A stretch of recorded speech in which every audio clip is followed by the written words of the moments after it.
कोकणातील प्रत्येक अपडेट जाणून घेण्यासाठी आजच माझे कोकणच्या सोशल मीडिया प्लॅटफॉर्मला लाईक, फॉलो आणि सबस्क्राईब करा. नमस्कार, मी प्रणाली भोसले. माझे कोकणच्या प्राईम टाइम बुलेटिनमध्ये आपल्या सर्वांचं मनपूर्वक स्वागत करते. बुलेटिनला सुरुवात करण्याआधी पाहूयात हेडलाईन्स. खेड शहरातील रोटरी इंग्लिश मीडियम स्कूलचा मुद्दा विधान परिषदेत गाजल्यानंतर संस्थेकडून पालक आणि विद्यार्थ्यांची दिशाभूल. संस्थेकडून मान्यता असल्याचा दावा, मात्र शिक्षण मंत्र्यांकडून मान्यता नसल्याचा खुलासा. दाभोळ येथील रत्नागिरी गॅस अँड पॉवर कंपनीवर जप्तीच्या कारवाईची शक्यता. थकीत करारावर ग्रामपंचायती आक्रमक. विहिरीत पडलेल्या बिबट्याला जीवदान. वन विभागाची तातडीची बचाव मोहीम. नागरिकांच्या सतर्कतेमुळे बचाव शक्य. आणि दोडामार्ग तालुक्यातील वझरेहून वारकऱ्यांचे पंढरपूरकडे प्रस्थान. रामकृष्ण हरीच्या जयघोषात दिंडी रवाना. पाहूया सविस्तर वृत्त. खेड शहरातील रोटरी प्रतिष्ठान संचलित रोटरी इंग्लिश मीडियम स्कूल पुन्हा एकदा चर्चेच्या केंद्रस्थानी आली आहे. विधान परिषदेत शिक्षण मंत्री दादा भुसे यांनी या शाळेला शासनाची अंतिम मान्यता नसल्याचा खुलासा केला. संबंधितांवर कारवाईचे आश्वासनही दिले. दुसरीकडे मात्र शाळा व्यवस्थापन सर्व आरोप फेटाळत आहे.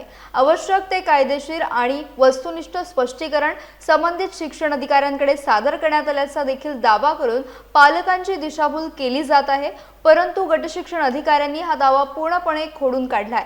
नेमकं सत्य काय, हे प्रकरण विधान परिषदेमध्ये गाजण्याचं नेमकं कारण काय, जाणून घेऊयात या स्पेशल रिपोर्टमधून.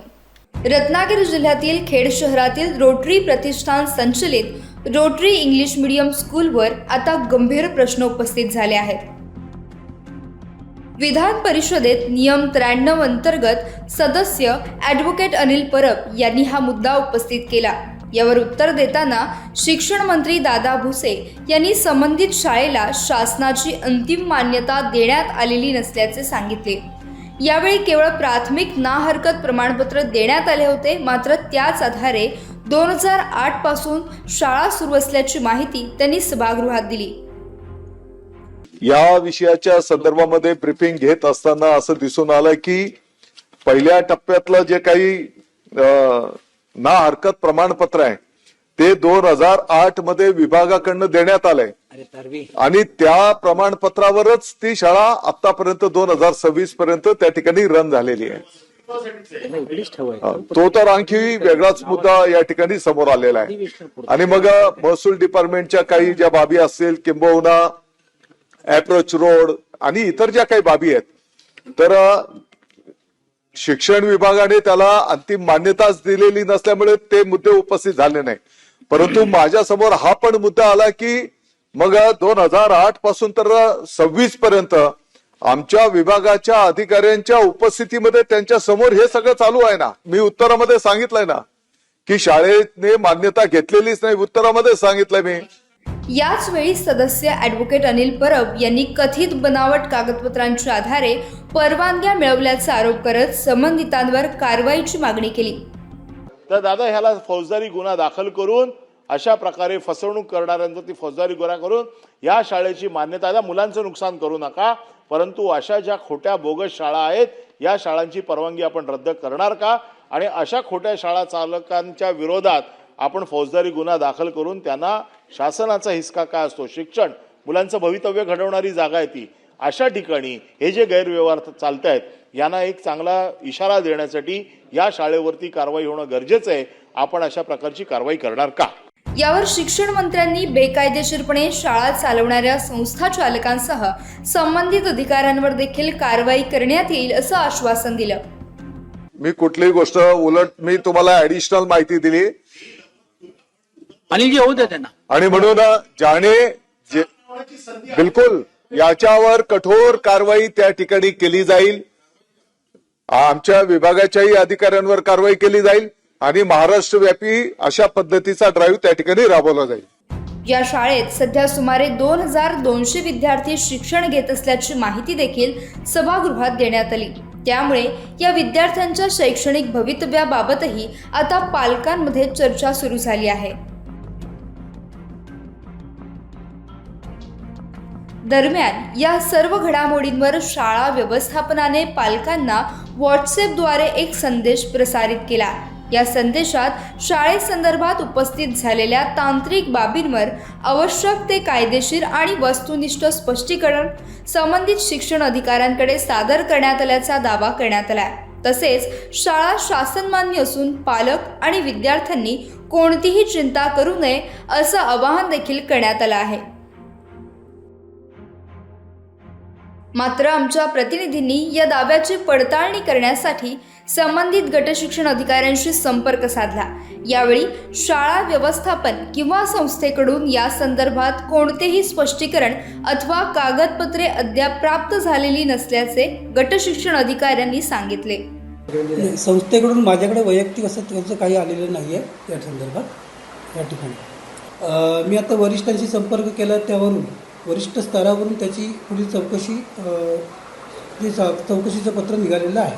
कुठल्याही प्रकारची त्यांनी माझ्याकडे किंवा हे दिलेलं नाही आहे आणि म्हणून त्यांना ती विचारणा करणार, त्याच्यामध्ये व्हायला संबंधिताकडे विचारणा केली जाईल। त्याचं फक्त हे आता तुमच्या ती पालक म्हणून पालकांच्या ग्रुपवर पडली असेल तर तुम्ही सांगितल्यानंतरच ती मला माहीत झाली आहे, मी माहिती घेईन त्याच्यावर संदर्भात। त्यानंतर आमच्या प्रतिनिधींनी थेट शाळा व्यवस्थापन, विश्वस्त आणि मुख्याध्यापकांची भेट घेतली।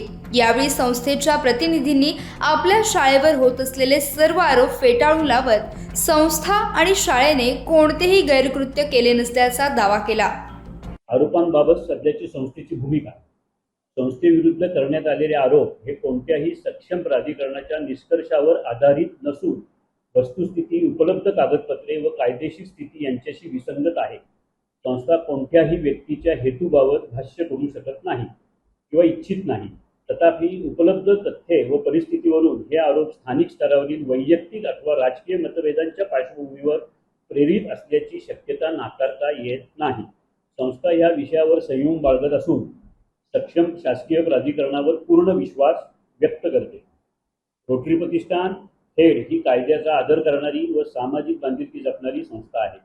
संस्थेने सर्व आवश्यक परवानग्या विधिपूर्वक प्राप्त करूनच शाळा सुरू केली असून आजही सर्व लागू कायदे व नियमांचे पालन केले जात आहे।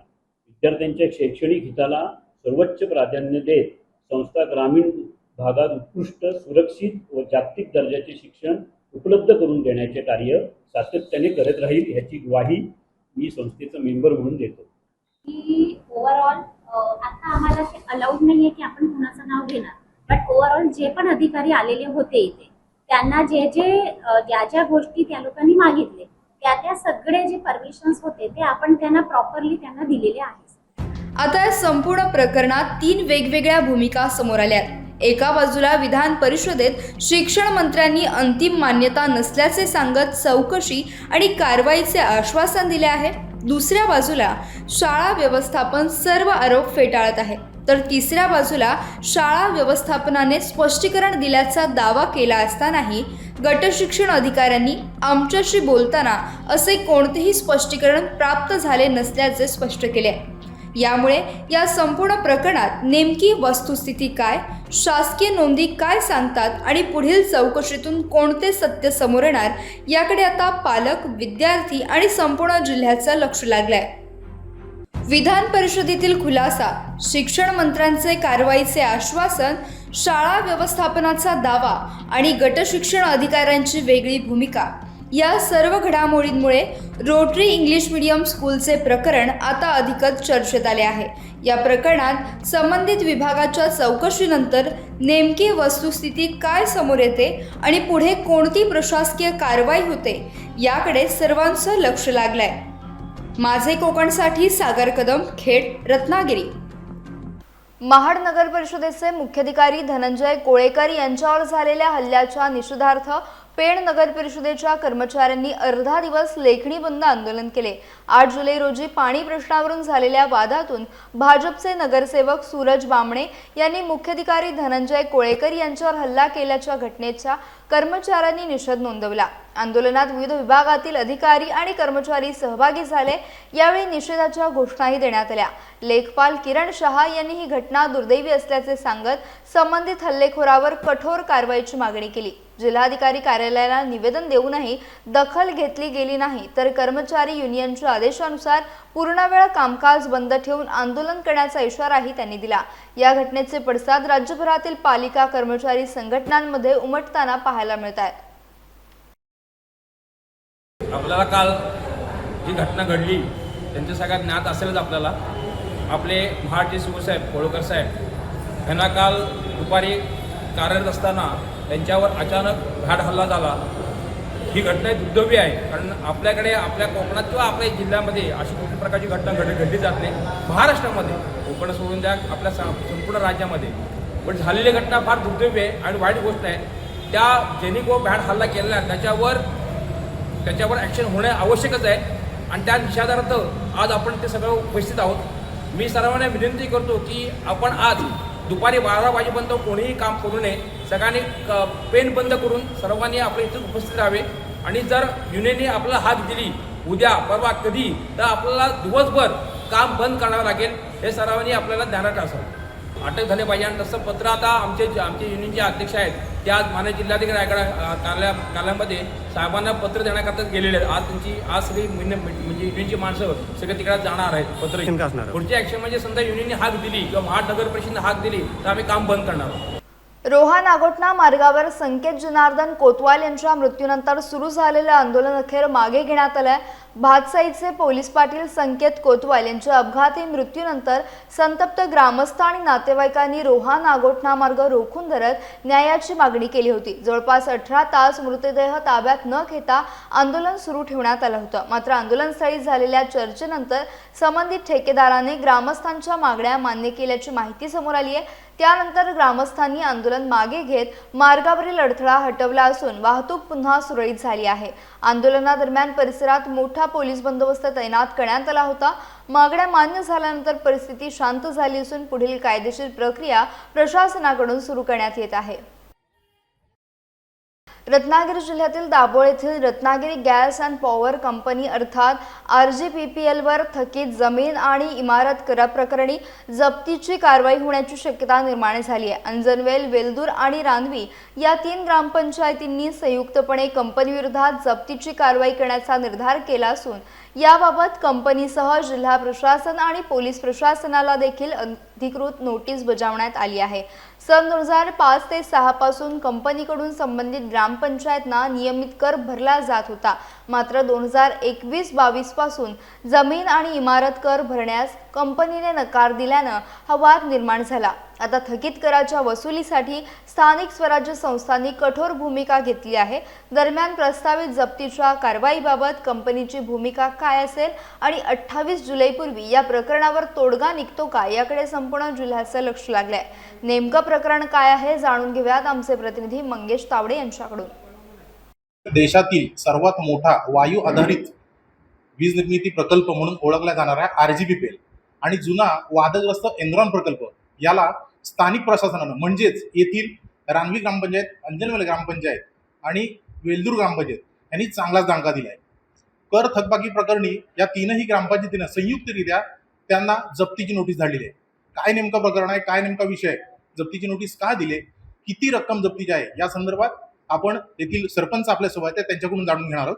नमस्कार। नमस्कार। किती साधारण जप्तीची अमाऊंट आहे, ती किती आहे? आपली 3ही ग्रामपंचायतची मिळून जप्तीची अमाऊंट आहे 4,28,59,307 रुपये अशी 3ही ग्रामपंचायतची टोटल आहे। कंपनीने मुदतीत कर न भरल्यास ग्रामपंचायत प्रत्यक्ष जप्तीची कारवाई साधारण किती तारखेपर्यंत करणार आहे? आम्ही जप्तीच्या कारवाईची तारीख ठरवलेली आहे 28 जुलै 2026 जप्तीची कारवाई होणार। ही थकबाकी आता तुम्हाला जवळ 4 कोटी म्हणजे खूप मोठी अमाऊंट आहे। ही थकबाकी तुम्हाला मिळेल नाही, त्यामुळे अशी कोणती तुमची स्थानिक कामं आहेत की ज्याला खीळ बसलेली जी कामं आता तुम्ही पैशाबाई पुढे नेऊ शकत नाही? पैशाबाबी आज जे कंपनीचा कर मिळत होतं त्यावेळेस व्यायामशाळा, MSCIT सेंटर, क्रीडा प्रशिक्षक, कराटे प्रशिक्षक, शाळा अंगणवाड्यांना सफाई कर्मचारी, ग्रामपंचायतकडून दिला जात होता. अपंग कल्याण निधी प्रत्येक अपंग मुलाच्या खात्यावर महिन्याला दरमहा रक्कम अदा केली जात होती. यामुळे अनेक योजना पण ठप्प झालेल्या आहेत. त्यामुळे तसेच विकास कामं, काही गावातील विकास कामं यांना प्रभावीपणे त्याला मार्ग लागत नाहीये. RGPPL ही राज्यातली नव्हे तर देशातली सर्वात मोठी कंपनी आहे. अशा मोठ्या कंपनीवर आपण ग्रामपंचायत म्हणून कारवाई करताय, तर या संदर्भात वरिष्ठांचं कोणतं मार्गदर्शन घेतलंय का? आम्ही जिल्हा परिषदमधून याचं मार्गदर्शन घेतलेलं आहे. ह्यांची आता जरी उच्च न्यायालयामध्ये ह्यांनी अपील केलेलं असलं तरी सुद्धा जिल्हा परिषदेने आमच्या बाजूने निकाल दिलेला आहे. त्यामुळे कोणती स्थगिती नसल्यामुळे आम्हाला तिथल्या कर जप्तीचा पूर्ण अधिकार आहे आणि त्याप्रमाणे आम्ही कर जप्ती त्यांच्यावरती करणारच आहोत. सदर कारवाई करत असताना ही कारवाई प्रत्येक ग्रामपंचायत वेगवेगळी करणार आहे की संयुक्तरित्या करणार आहात? प्रत्येक ग्रामपंचायत वेगवेगळी करणार आहे. ज्या त्या ग्रामपंचायतीच्या मूल्यांकनानुसार इंजिनियर बोलावून त्या ग्रामपंचायतीच्या भांडवली मूल्यावरती कर आकारणी करणार आहे. त्यामुळे जप्तीची प्रोसिजर त्या मूल्यांकनाच्या आधारावर सील लावून करणार आहोत. एवढी मोठी कारवाई करत असताना स्थानिक प्रशासन किंवा राजकीय कोणता दबाव आतापर्यंत तुमच्यावर आला आहे का? नाही, कोणताही राजकीय दबाव आलेला नाही. उलट आम्हाला राजकीय पाठबळ आहे की ग्रामपंचायतींना त्यांचा कर वसूल करण्याचा अधिकार आहे आणि तो त्यांनी केला पाहिजे. एकंदरीतच काय की एवढी मोठी कंपनी आपल्या ग्रामपंचायत हद्दीमध्ये आहे, एरियामध्ये आहे, मात्र त्या कंपनीकडून जर ग्रामपंचायतीचीच फसवणूक होत असेल तर असे अनेक प्रकल्प कोकणामध्ये आता प्रलंबित आहेत. त्यामुळे हा निकाल लवकरात लवकर प्रशासनाने मार्गी लागावा, जेणेकरून भविष्यात असा कोणता प्रकल्प येणार असेल तर हे उदाहरण डोळ्यासमोर ठेवून त्या संबंधित ग्रामपंचायत किंवा स्थानिकांनी त्या कंपन्यांना विरोध करू नये. कॅमेरा पर्सन उमेशसह मी मंगेश तावडे, माझं कोकण, गुहागर.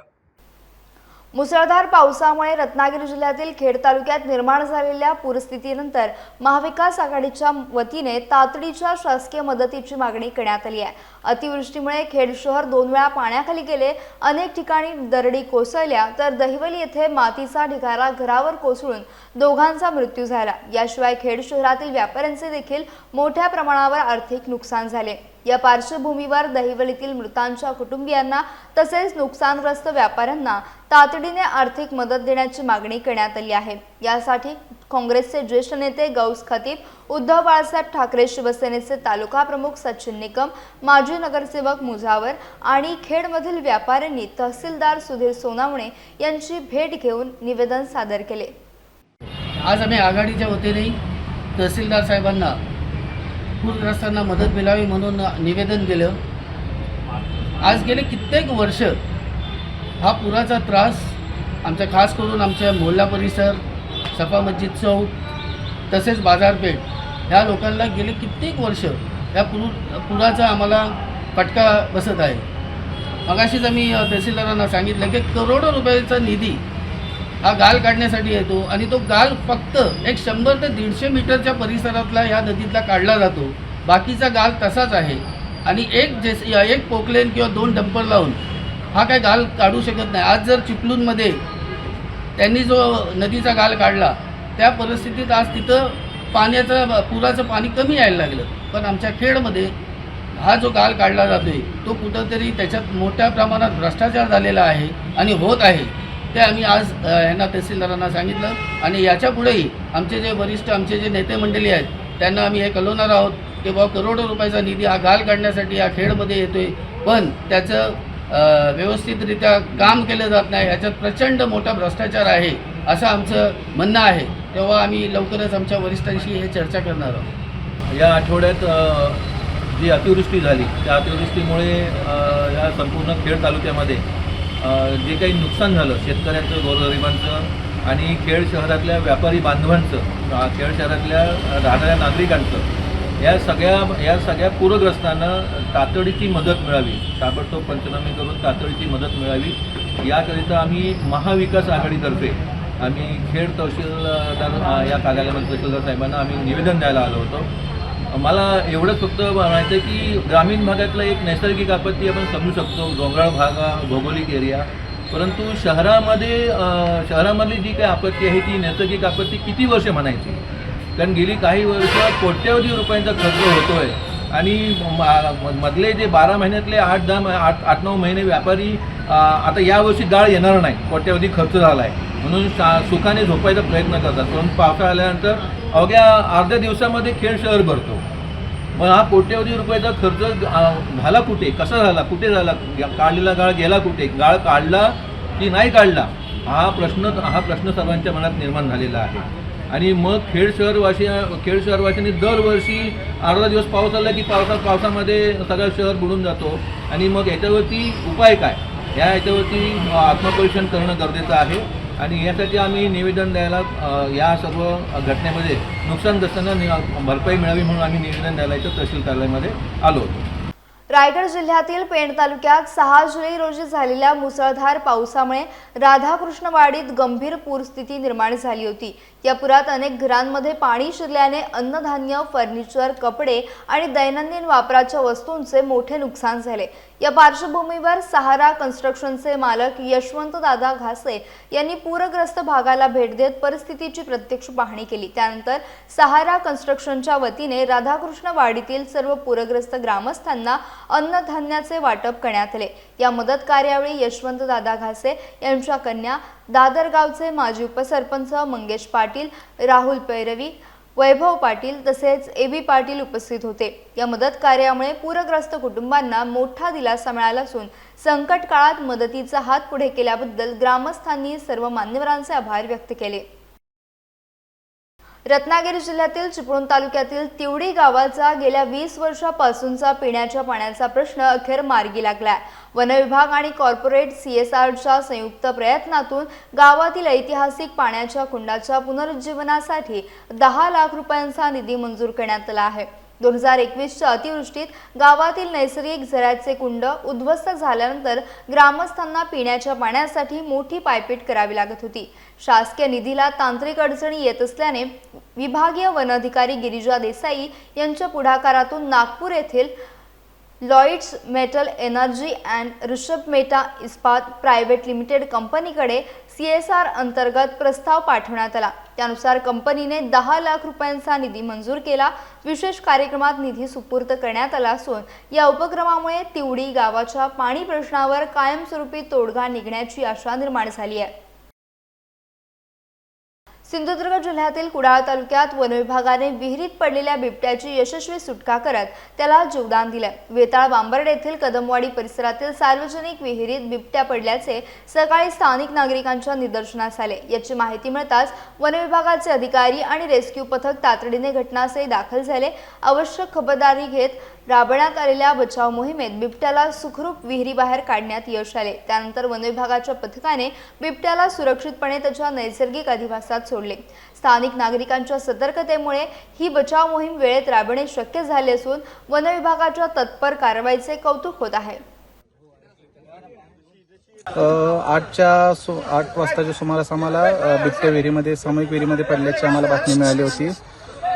त्या दृष्टीने आम्हाला माहिती मिळाल्यामुळे लगेच आमची रॅपिड रेस्क्यू टीम, वन क्षेत्रपाल प्रादेशिक ऑफिसचा सर्व स्टाफ, मान्य मिलिंद शर्मा सर, मान्य सुनील लाडसाहेब यांच्या मार्गदर्शनाखाली आम्ही या घटनास्थळी पोहोचलो आणि पिंजऱ्याच्या माध्यमातून विहिरीमध्ये पडलेल्या बिबटीला सक्सेसफुली रेस्क्यू केलेला आहे. यानंतर त्याची वैद्यकीय तपासणी वैद्यकीय अधिकाऱ्यांमार्फत करून घेऊन त्याला नैसर्गिक अधिवासात सोडण्याची कार्यवाही करण्यात येईल. सर, अंदाजे या बिबट्याचं वय काय असेल आणि का आला असेल तो इकडे या संदर्भात? बिबट्या हा आसपासचा परिसर आपण जर बघितला तर या ठिकाणी घनदाट जंगल दिसत आहे. तो चाऱ्याच्या शोधामध्ये या ठिकाणी आला असावा असा आमचा प्राथमिक अंदाज आहे. बिबट्याचं अंदाजे एक वय 2 ते 2.5 वर्ष, थोडा मॅच्युअर बिबट्या दिसत आहे. वैद्यकीय तपासणीनंतर त्याची पूर्ण मेल फिमेल वय याचा अंदाज बांधता येईल आपल्याला. सर, आपलं नाव? चेतन सुहास पाटील, वनक्षेत्रपाल प्रादेशिक कुडाळ. पेण तालुक्यातील पांडापूर गावात नागजातीचा विषारी साप आढळल्याने काही काळ नागरिकांमध्ये घबराहट पसरली. अंबालजी नागू घरात यांच्या घराबाहेरील ओटीवर सुमारे 2.5 ते 3.5 फूट लांबीचा नाग दिसून आला. घटनेची माहिती मिळताच सर्पमित्र सुरेंद्र उर्फ नागेश गावंड यांनी रात्री सुमारे 11च्या दरम्यान घटनास्थळी धाव घेत कोणतीही हानी न करता सापाला सुरक्षितपणे पकडले. त्यानंतर वडखळ वनक्षेत्रपाल विजय चंद्रात्रे यांना माहिती देण्यात आली. त्यांच्या सूचनेनुसार वनविभागाच्या कर्मचाऱ्यांनी साप ताब्यात घेऊन जंगलात सुरक्षितरित्या सोडला. या बचाव कार्यामध्ये तन्मय गावंड, प्रशांतभाई पाटील, वनपाल गडब, रक्षक अतुल थोरात आणि चालक नितीन शिंदे यांनी सहकार्य केले। पावसाळ्यात साप बाहेर पडण्याचे प्रमाण वाढत असल्याने नागरिकांनी घाबरून न जाता सर्पमित्र किंवा वनविभागाशी संपर्क साधावा असे आवाहन करण्यात आले आहे। काल रात्री अंबाजी नागू घरत पांडापूर यांच्या घराजवळ पायरीवर हा नाग जातीचा साप आहे। जवळजवळ 2.5-3 फूट लांबीचा हा विषारी साप आहे। याने दंश केल्यास वेळेवर उपचार न झाल्यास कोणत्याही प्राण्याचा मृत्यू होऊ शकतो। अशा प्राण्यांना विनाकारण मारू नका। असे प्राणी आपल्याला आढळल्यास आपल्या विभागातील सर्पमित्र किंवा वनविभागाला प्रचारण करून बोलवून अशा सापांना जीवनदान देण्याचा प्रयत्न करा। आता आपण या सापाला सुरक्षित पकडलेला आहे आणि आता आपण याला जंगलादिवासामध्ये सोडणार आहोत। ज्या मैदानावर आपण खेळलो त्याच मैदानाच्या उद्घाटनाचा मान मिळणं हा आयुष्यातील भाग्याचा क्षण असल्याची भावना श्री वासुदेवानंद सरस्वती विद्यालयाचे माजी विद्यार्थी दत्ता कोरगावकर यांनी व्यक्त केली। कुडाळ तालुक्यातील माणगाव येथील श्री वासुदेवानंद सरस्वती विद्यालयात शैक्षणिक वर्ष 2026-27च्या पावसाळी क्रीडा स्पर्धांचा उत्साह शुभारंभ झाला। यावेळी नव्याने विकसित करण्यात आलेल्या क्रीडांगणाचे उद्घाटन सिंधुदुर्ग जिल्हा मध्यवर्ती सहकारी बँकेच्या पणदूर शाखेचे व्यवस्थापक तथा सामाजिक कार्यकर्ते दत्ता कोरगावकर यांच्या हस्ते करण्यात आले। विद्यार्थ्यांना मार्गदर्शन करताना त्यांनी शिक्षणाबरोबरच खेळाचं महत्त्व अधोरेखित केलं। खेळातून शिस्त, संघभावना, नेतृत्व गुण आणि जिद्द विकसित होत असल्याचे त्यांनी सांगितले। तसेच विद्यालयातील सहशालेय उपक्रमांसाठी आर्थिक मदतही जाहीर केली। उद्घाटनानंतर फुटबॉल सामन्याने स्पर्धांना प्रत्यक्ष सुरुवात झाली असून विद्यार्थ्यांमध्ये उत्साहाचं वातावरण आहे। संपूर्ण आम्ही शाळेत असताना संपूर्ण तेव्हा सावंतवाडीची SPK आरटीपीडीची त्या ठिकाणी फुटबॉलची टीम असायची। त्यावेळी आजी माझी विद्यार्थी सामने असायचे तेव्हा त्या ठिकाणी एक फणसाचं झाड होतं। त्या फणसाच्या झाडाखाली तिकडं त्यांचं सर्व त्यांचं काय ते प्लॅनिंग गेम प्लॅनिंग तरी चालायचं। या सगळ्या आठवणी सर या ठिकाणी त्या निमित्ताने जाग्या झाल्या आणि तामाणेकर सर माझे वर्गमित्रच आहेत, यतीन गुरु सर या ठिकाणी आहेत आणि आदरणीय आडेलकर सर, आदरणीय त्या ठिकाणी दळवी सर आणि चव्हाण सर हे माझे गुरु आहेत। म्हणजे ज्यांनी मला शिकवलं ते आज माझ्या मुलांना शिकवत आहेत। ही सुद्धा एक भाग्याची गोष्ट या ठिकाणी मला माझ्यासाठी मी समजतो आणि आपल्या सर्वांना विनंती करतो की आपण चांगल्या प्रकारचं विद्यादान या ठिकाणी सर्वांनी घ्या, सर्वांनी मोठं व्हा, आपल्या शाळेचं आणि आपल्या गावाचं नाव मोठं करा। काही जसं मी सरांशी मगाशी बोलत होतो, सोशल मीडियाच्या माध्यमातून किंवा आपण मोबाईलच्या माध्यमातून काही प्रवृत्तींना या ठिकाणी ग्रामीण भागामध्ये सुद्धा आता पहिल्यांदा ते शहरामध्ये होतं, म्हणजे मुंबई असेल, पुणे असेल, गोवा असेल, पण हळूहळू ग्रामीण भागात सुद्धा याचा प्रसार या ठिकाणी वाढतोय। तर त्यापासून सुद्धा जेवढं गरजेपुरतं असेल तेवढंच आपण या सोशल मीडियाचा आणि या सर्व माध्यमांचा गरजेपुरता आणि योग्य कारणासाठी वापर करा अशी सुद्धा आपल्याला एक आपला मोठा भाऊ म्हणून या ठिकाणी विनंती करतो आणि आपल्या सर्व उपक्रमाला माझ्या शुभेच्छा देतो। पुन्हा एकदा सर माझी विद्यार्थी म्हणून आपण मला या ठिकाणी निमंत्रित केलं, खरोखरच आपले आभार व्यक्त करतो आणि या ठिकाणी माझा जो मान सन्मान केला त्याबद्दल सुद्धा आपले ऋण व्यक्त करतो आणि थांबतो। धन्यवाद। शाळेमध्ये आपल्या अतिशय चांगले उपक्रम होत असतात। अगदी बाकीच्या जिल्ह्यातील अनेक शाळा जर पाहिल्या त्या शाळांच्या मानाने ग्रामीण भागातील ही शाळा आपल्यासाठी विद्यार्थ्यांसाठी अनेक उपक्रम राबवत असते, परंतु हे लोकांपर्यंत पोहोचत नाहीत। त्यामुळे काही लोक नाराज असतात, तर त्यांच्यापर्यंत या शाळेचं नाव असं चांगल्या पद्धतीने गेलं पाहिजे की शाळेबद्दल चांगली भावना सगळ्या नागरिकांच्या मनामध्ये, समाजाच्या मनामध्ये निर्माण झाली पाहिजे। त्यासाठी सगळ्या विद्यार्थ्यांचा सहभाग, पालकांचा सहभाग आणि माजी विद्यार्थ्यांचा सहभाग हा आवश्यक आहे। त्याची पावलं जी आहेत ती आम्ही उचलायला सुरुवात केलेली आहे आणि भविष्यामध्ये या वर्षभरामध्ये हे चित्र जे आहे ते आपल्याला निश्चित बदललेलं दिसेल अशी मला खात्री वाटते। या कार्यक्रमासाठी आणि पुढील वर्षभरासाठी आपल्या खेळाच्या सगळ्या विद्यार्थ्यांना या ठिकाणी मी शुभेच्छा देतो आणि थांबतो। धन्यवाद। रामकृष्ण हरीच्या अखंड नामघोषात दोडामार्ग तालुक्यातील वझरे येथून वारकऱ्यांची दिंडी पंढरपूरच्या दिशेनं भक्तिभावाने रवाना झाली। उत्साहपूर्ण वातावरणात झालेल्या प्रस्थान सोहळ्याला भाजप युवा नेते विशाल परब आणि वेदिका परब यांनी उपस्थित राहून वारकऱ्यांचे दर्शन घेत शुभेच्छा दिल्या। यावेळी विशाल परब यांनी वारकरी संप्रदाय हा महाराष्ट्राच्या संत परंपरेचा आणि सामाजिक ऐक्याचा अमूल्य वारसा असल्याचे सांगितले। संत ज्ञानेश्वर, संत तुकाराम, संत नामदेव यांनी दिलेला समता, सेवा, भक्ती आणि मानवतेचा संदेश समाजाला दिशा देणारा असल्याचे त्यांनी नमूद केले। वारकरी संप्रदाय हा श्रद्धा, शिस्त, सेवा, समता आणि बंधुभावाचे जिवंत प्रतीक असल्याचे देखील त्यांनी सांगितलं। यावेळी ग्रामस्थ, भाविक आणि वारकरी मोठ्या संख्येने उपस्थित होते। संपूर्ण परिसर विठ्ठल नामाच्या गजराने भक्तिमय झाला। यासह बुलेटिनमध्ये वेळ झाली, इथेच थांबण्याची। भेटूयात नवीन बुलेटिनसह। तोपर्यंत तुम्ही कुठेही जाऊ नका, पाहत रहा फक्त माझे कोकण।